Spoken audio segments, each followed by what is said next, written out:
Et yo les Nakamas, Alexandre, j'espère que vous allez bien les gars. Après avoir parlé avec vous notamment de toutes les formes et générations de Dragon Slayer la semaine dernière, il est enfin temps pour moi de préparer une grosse vidéo sur Lucy, ses différents pouvoirs et surtout ses différentes formes. Bien n'hésitez pas à bombarder les commentaires pour me donner votre esprit stellaire préféré, votre pouvoir de Lucy que vous préférez, éventuellement la robe stellaire de Lucy que vous préférez. Vous savez tous que Lucy est une mage constellationniste qui se bat donc au quotidien avec des esprits classiques ou des esprits du zodiaque. On a pu découvrir des esprits comme Loki, Aquarius, Taurus, Gemini, Sagittarius, Cancer, Aries, Scorpio, Capricorne, Virgo et bien d'autres. Et non, plus c'est juste un animal de compagnie, enfin un esprit de compagnie, t'as compris l'idée. Une des capacités les plus intéressantes de Lucy, c'est forcément sa maîtrise des esprits et sa capacité à en invoquer plusieurs à la fois, ce qui consomme au passage beaucoup de magie et qui est normalement trop difficile pour les mages constellationnistes. Elle a aussi un grand contrôle sur eux afin de les renvoyer de force dans leur propre monde. On peut aussi noter au passage que Lucy est une des rares mages constellationnistes dans l'histoire qui a pu notamment rencontrer, invoquer et combattre par moments à côté du roi des esprits, autant dans le monde des hommes que dans le monde des esprits. C'est pas forcément donné à tout le monde, il faut être entre guillemets une élue pour pouvoir faire ça,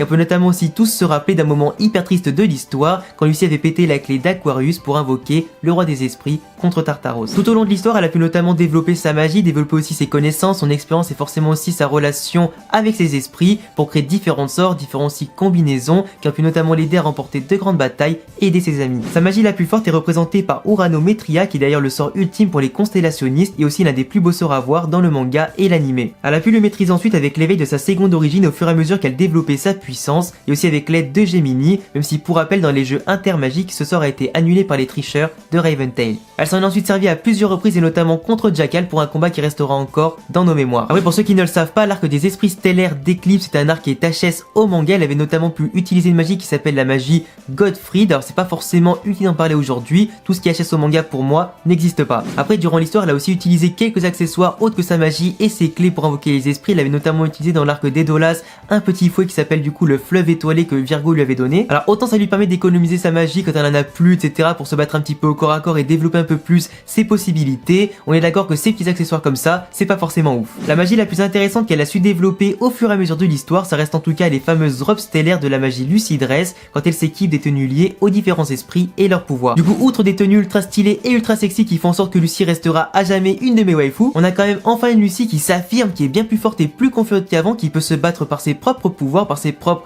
possibilités, sans forcément compter sur les autres pour vaincre de grands adversaires, comme l'a prouvé l'histoire. On est passé d'une Lucy totalement peureuse au début, qui devait compter sur les autres pour progresser, pour devenir plus forte et forcément aussi pour s'affirmer, à une Lucy qui elle-même a pu s'améliorer, se développer, s'affirmer et confirmer en tout cas sa grande puissance et ses pouvoirs. D'ailleurs, pour parler de ses tenues un peu plus en détail, on retrouve notamment la Aquarius Form qui lui permet d'utiliser la magie de l'eau comme protection d'eau qui crée un bouclier contre la magie, ou encore Aquametria, un tourbillon d'eau imposant. On a aussi la Léoforme pour copier les pouvoirs Régulus de Loki qui sont assez badass et pour booster sa puissance physique et magique au corps à corps ou un peu à distance. On a la Virgo Forme qui lui permet d'utiliser les différents pouvoirs de Virgo comme creuser des tunnels et aussi être assez agile durant les combats. La Taurus Forme par contre qui représente la force brute au corps à corps et qui la booste vraiment à ce niveau là pour rivaliser avec des ennemis puissants. Elle peut d'ailleurs faire trembler la terre avec un seul coup de poing tellement elle devient forte avec cette tenue. La Sagittarius Forme qui lui permet de devenir un archer ou plutôt un véritable sniper pour lancer plusieurs flèches guidées sur l'ennemi ou plusieurs ennemis.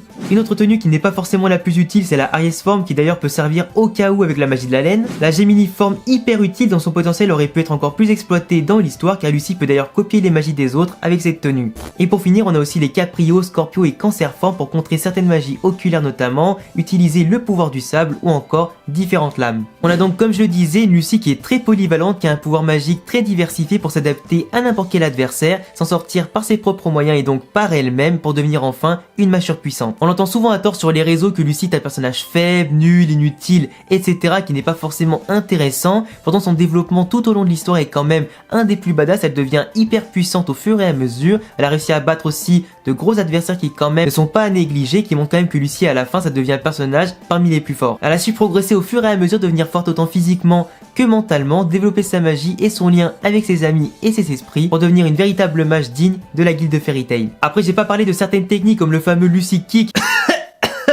ou encore par exemple l'Unison Raid qu'elle a utilisé avec Jubia ou avec différents esprits quand elle a combiné différentes magies avec certains personnages et ses esprits ou carrément ses esprits mélangés. En tout cas on a pu retracer en une seule vidéo tous les pouvoirs de Lucy, que ce soit ses esprits, ses différentes robes stellaires, ses possibilités et ses magies. J'espère en tout cas que cette vidéo sur Lucy vous a plu, qu'elle complétera parfaitement la vidéo que j'ai fait sur l'histoire de Lucie, que je vous invite d'ailleurs à aller voir si vous ne l'avez toujours pas vu. Vous laisserez bien évidemment aussi commenter votre robe stellaire préférée, votre esprit stellaire préféré ou votre magie préférée par rapport à Lucie. Je vous laisse évidemment vous abonner et cocher la cloche et laisser de gros pouces bleus si vous aimez Fairy Tail, le personnage de Lucie, forcément aussi mes vidéos et la qualité que je vous propose au quotidien. Je vous laisse également me rejoindre sur tous mes réseaux qui s'affichent ici et à bientôt les gars pour prochaine vidéo. Ciao.